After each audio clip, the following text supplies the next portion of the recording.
everyone. Welcome into Sportszone. I am your host, Alec Rapp. It is March and madness is here. And that madness isn't just happening on the court.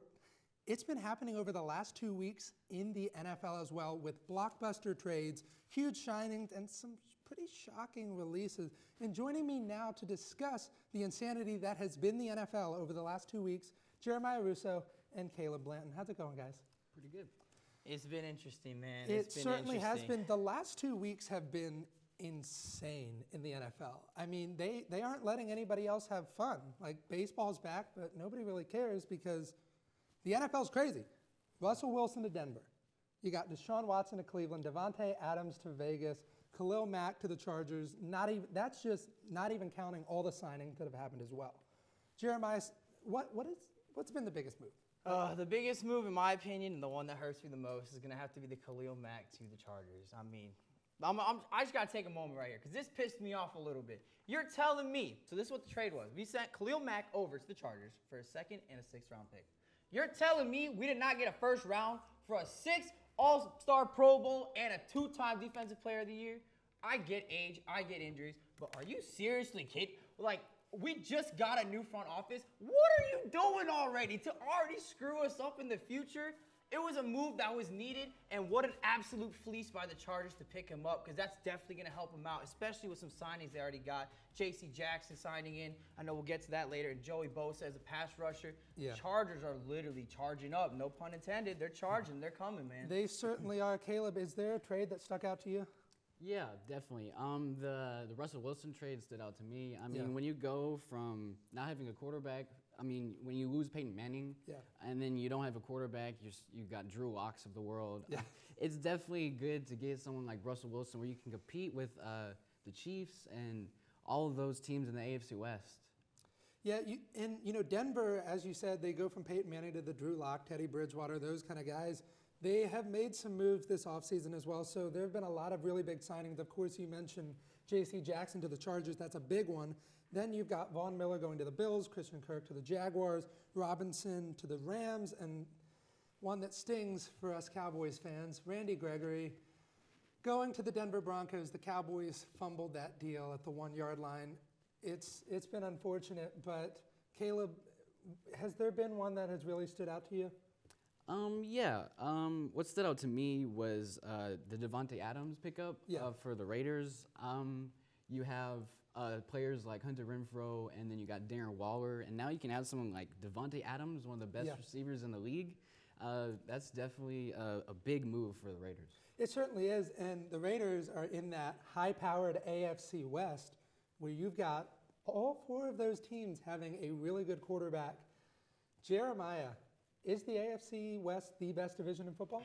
To answer that, we got to go back to 9th grade in biology, where we all learned that the mitochondria is the powerhouse of the cell. Well, the AFC West is the powerhouse of the NFL, and that is yes, sir, absolutely. Just look at those teams, man. You got the Chiefs, Chargers, Raiders, and Broncos. Broncos with a big splash with Russell Wilson. Chiefs loading up with Juju Smith-Schuster, whatever the heck. Nobody cares. He can now do TikToks with Jackson Mahomes for all I care. You got Patrick Mahomes in there, Travis Kelce. Chargers loading up on defense. This is just going to be one of those divisions that you may pull out with 13 wins, and you may not even make the playoffs because that is absolutely insane how loaded that division is. It is easily the best division in football. Do you agree, Caleb? Oh, yeah, by far. No one even competes. Yeah. I mean, look at the quarterbacks they have. No division is even close to the amount of talent. It really isn't. And, I like to make a hot take here and there. I think Justin Herbert is the NFL MVP next year. I think that is what we're going to see. I think the Chargers probably end up in the Super Bowl as well. I want to bring it home. I want to talk about my Dallas Cowboys. Things are hurting right now. But I want to ask Caleb, they lose Gregory, they lose Cooper, Collins, and Cedric Wilson. Are the Cowboys going to be okay? Well, they are in the NFC, so it won't be as bad if, say, they're in the AFC. But when you lose someone like Amari Cooper, I mean, come on. I still don't understand why they signed Gallup instead.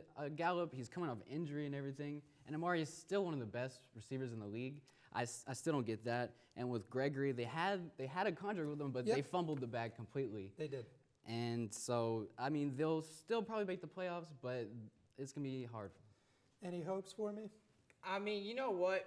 Y'all are gonna be okay. We got Micah Parsons. He can cover that. We still got the draft coming up. We still got some more agents in the free agency. Wide receivers. Let's be real. Y'all weren't really throwing Amari Cooper anyways. We had our big boy CeeDee Lamb. You got Michael Gallup.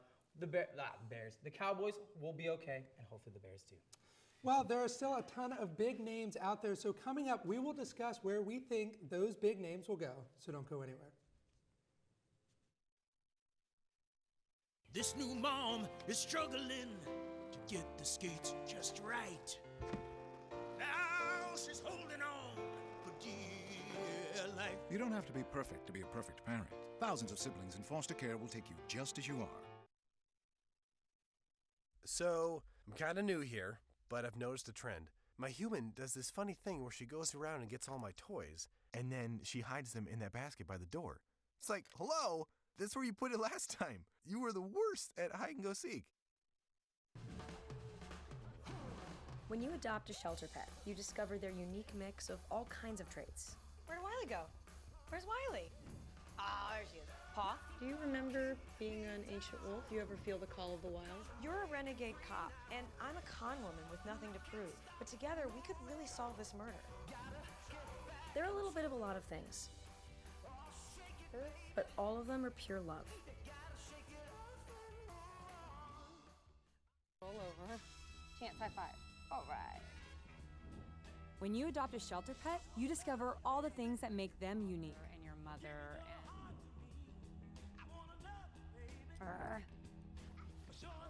I am totally a hat person. Right, guys? Thanks for being honest. They're a little bit of a lot of things, but they're all pure love. Adopt pure love at theshelterpetproject.org.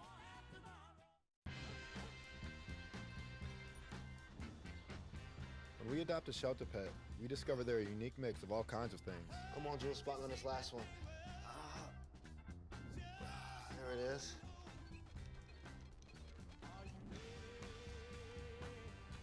Keep going with it. Leo.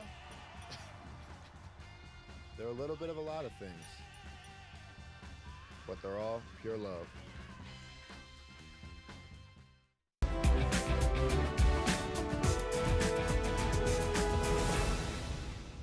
NFL free agency has been insane so far, and there's still a lot of players out there. You've got some future Hall of Famers, all pros, you got Pro Bowlers, and of course you got Greg Zuerlein, but nobody wants him.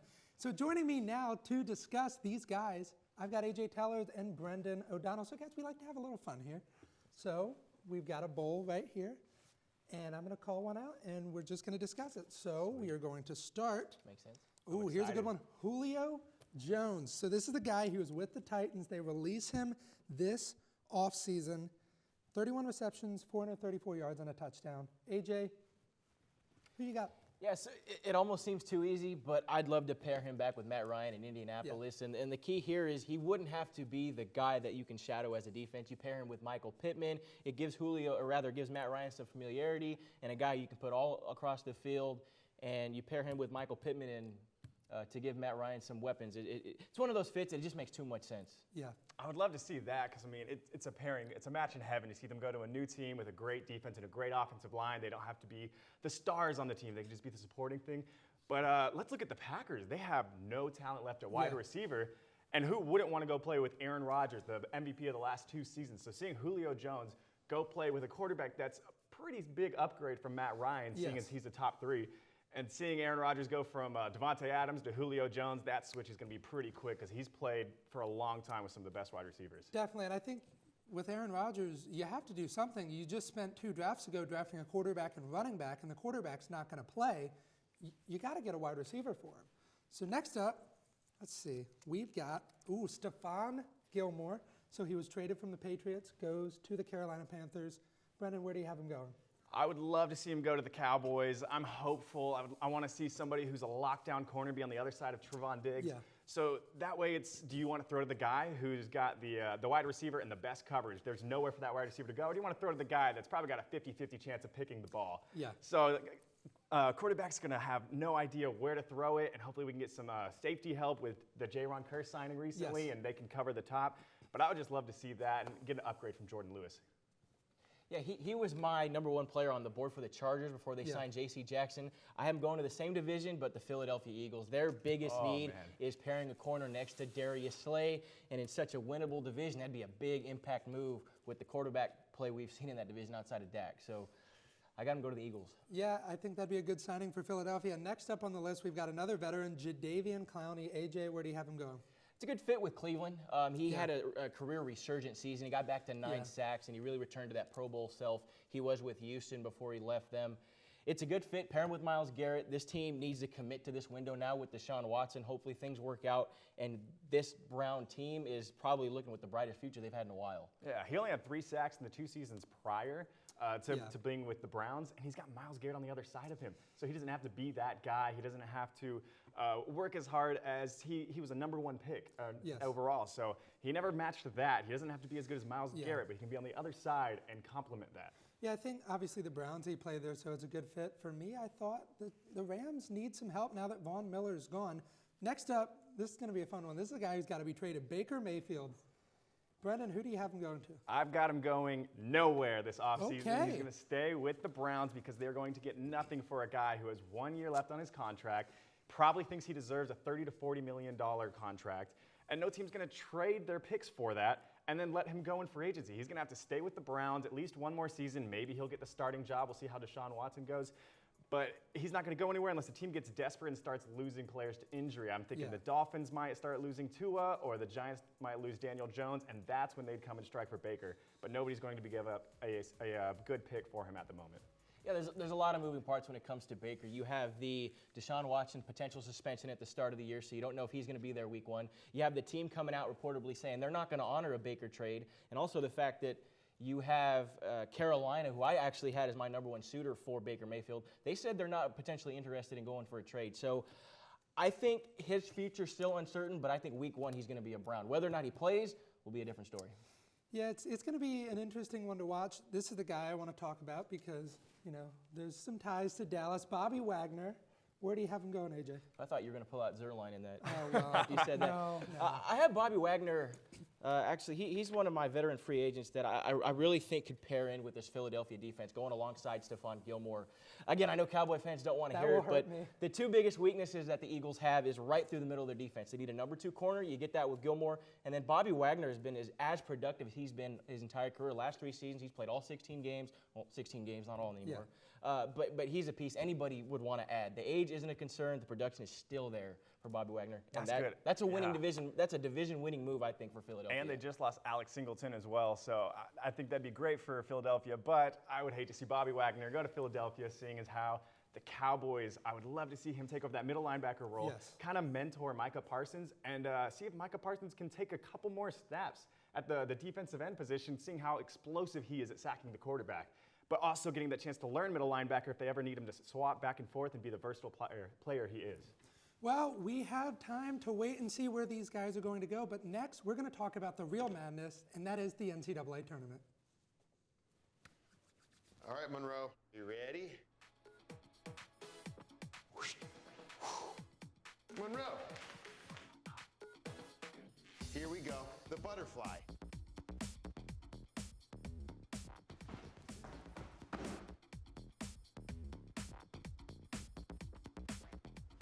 Ready? Ooh.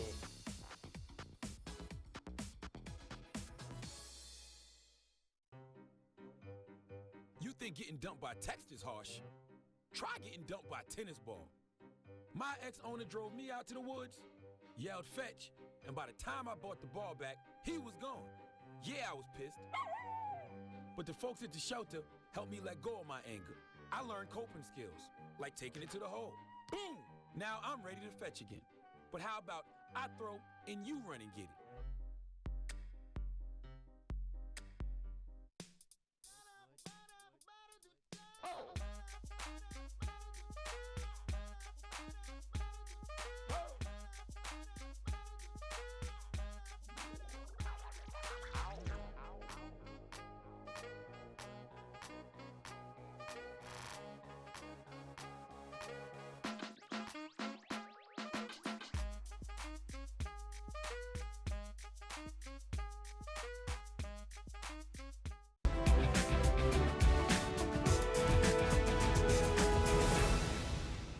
welcome back into Sportszone. I am your host, Alec Rapp. We have made it through 2 rounds of the NCAA tournament, and March Madness has certainly lived up to its name with huge upsets, Cinderella stories, and my broken bracket.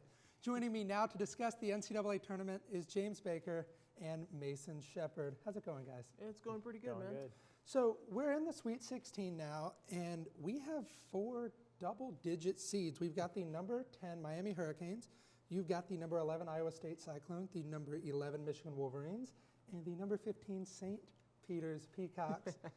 James, who has been the biggest bracket buster for you? Oh, 100% St. Peter's. I mean, a small school from New Jersey.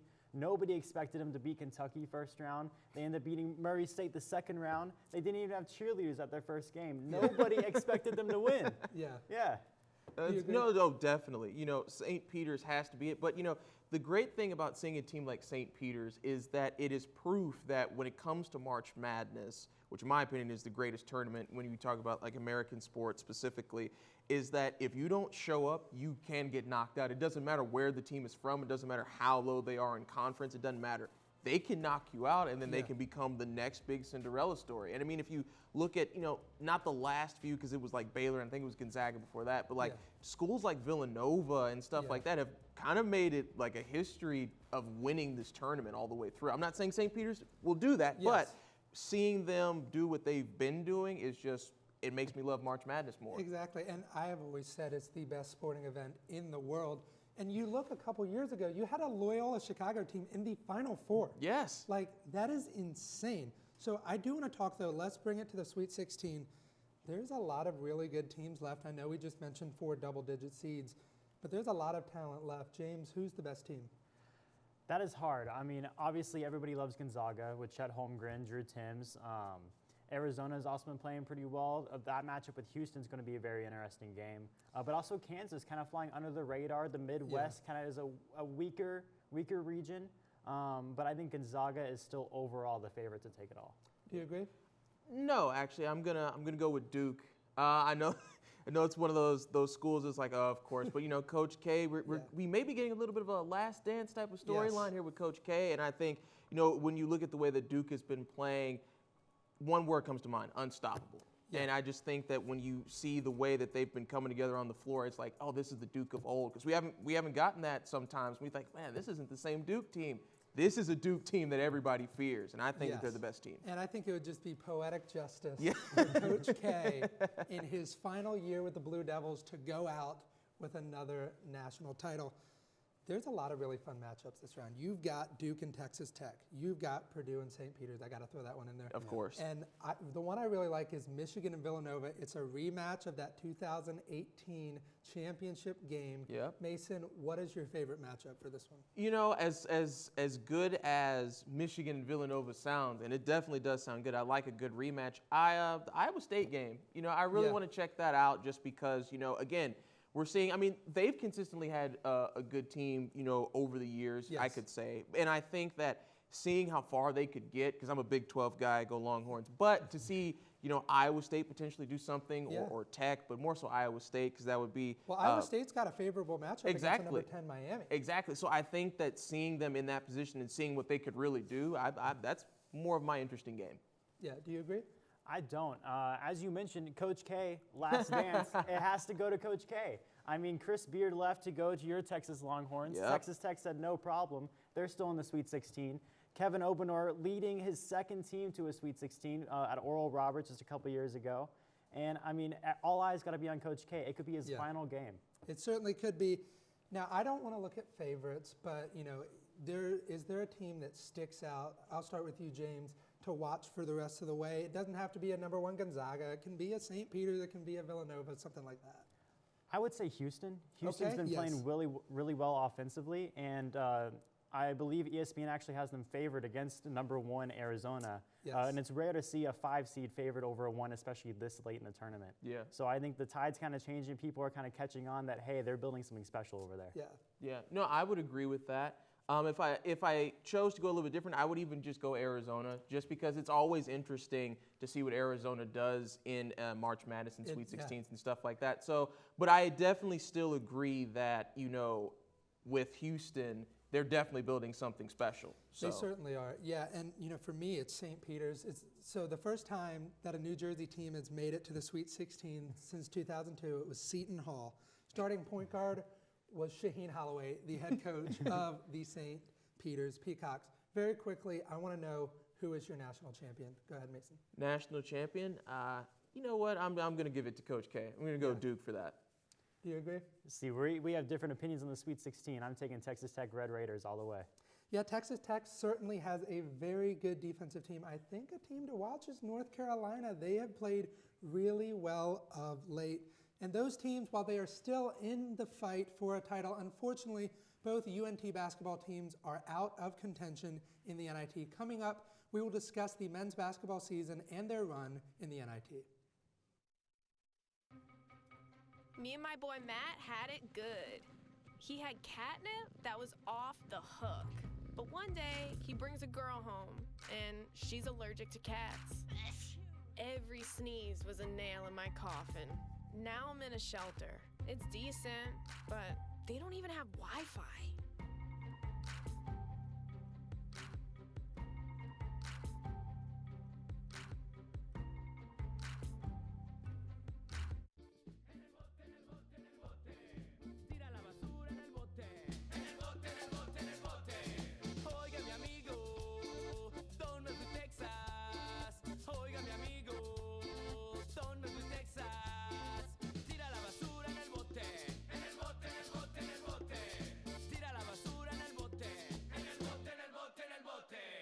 Somos papi chulo, recuerden, don't mess with Texas, y'all.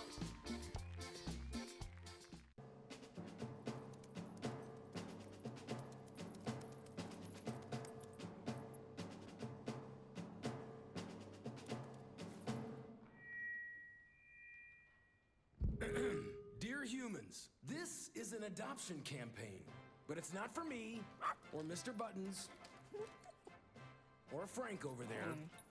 It's for you, humans. This is a call to humans to adopt our movement, to adopt our cause. This isn't just about saving one of us. It's about saving all of us. Thousands of lives, every single day. It's about support for every one of us four, and sometimes not four-legged best friends, waiting to meet a best friend of our own. With Best Friends Animal Society leading the charge. Shelter by shelter, city by city. We can save thousands of pets each day. Join us. Together we can save them all.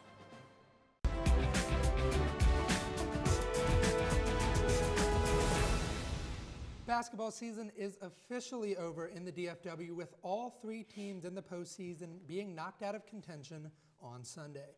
Joining me now to recap the UNT men's basketball season and their run in the NIT is Anthony Council and James Carroll. So guys, let's start with the Conference USA tournament. Yes.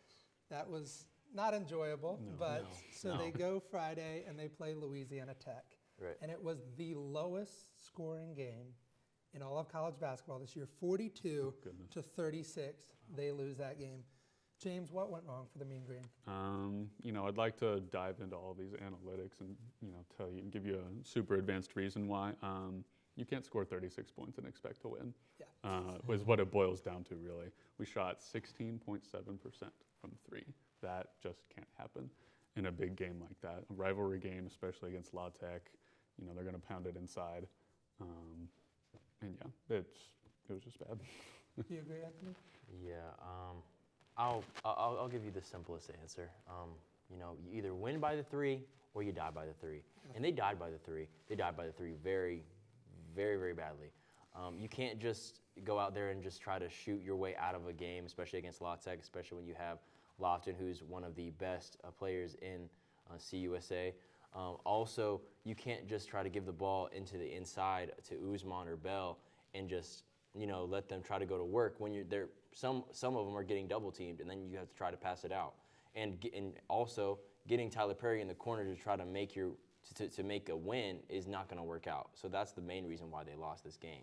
I think that if they played like they did the previous game, they would have easily won the game. Yeah, absolutely. But yeah, and as you said, live by the three, die by the three. North Texas has lived by the three all year long, and that loss to Louisiana Tech, unfortunately, they ended the hopes North Texas. They were in the NCAA tournament last year, beat Purdue, big upset. They don't get there this year. They go to the NIT. They play Texas State. They go to overtime. Then they just played Virginia on Sunday, lost in overtime. Looking at these two games, Anthony, what did UNT do wrong? You know, one of the things I actually looked at was the free throw percentages. Yeah. And we were actually talking about this earlier before we came on. The funny thing is, they shot a better free throw percentage against Virginia. They shot very well. And lost. Yes. And shot a worse free throw percentage against Texas State and won. Yes. I think that's very interesting. I think it has to do with the competition. Yes, Virginia did play Duke, and they beat them. I think it has to do a lot with the competition that they played. Do you agree? Yeah, absolutely. Another part of it is, Virginia beat Duke. They've a couple years removed from a national championship as well, so they've been there. NIT is comparatively small potatoes compared to a place like UNT. So they've been there. They're extremely well coached, and honestly, I look at that Virginia game, and I can't pinpoint something we did wrong in that game. We shot a good percentage from three. We shot 78.5 from free throw. It was just better team won. Yeah, and that is unfortunate because North Texas did play what I believe was the best basketball they've played all year, but I don't know that we don't need to hang our heads over this. This was a really good season. Absolutely. For the Mean Green. I mean, if you look at it, they were projected 6th in the preseason poll. James, looking at it, was this season a success? I came into this season tempering my expectations. You come off that mountaintop of beating Purdue, and you gotta, let's relax a little bit. McCaslin has turned this team into a perennial CUSA contender. Yes. It is amazing to watch, and I just hope he sticks around and continues to make this UNC culture great. Do you agree, Anthony? Yeah, this team, that win streak that we were on, every fan that was part of UNT, alumni, student, freshman, sophomore, junior, senior, everybody filled up that stadium. Yeah. And the win streak was phenomenal. And then going into the tournament, we had high expectations. Did we meet them? No, but that's okay. I think that for next year, yes, we're losing some players, of course, because some of them are seniors and they're graduating. I think that if the head coach stays, I think that we have a bright future coming ahead this upcoming season. I certainly think we do. And you look at a North Texas team that lost 3 key players last year. They show up really well this year. I don't think there's anything that we have to worry about. But unfortunately, there is a very long wait until we have basketball season again. But softball season is going on right now here in Denton. And the UNT Mean Green softball team, they had 2 key wins over Florida Atlantic this past weekend. Make sure to come out and support them. In 10 days, they'll be taking on the UTEP Miners. Also, make sure to come back here Thursday night for Thursday's edition of Sportszone. If you have Instagram and Twitter, make sure to follow us at NTTV_sports. And don't go anywhere because coming up next is NTTV's Nightly News.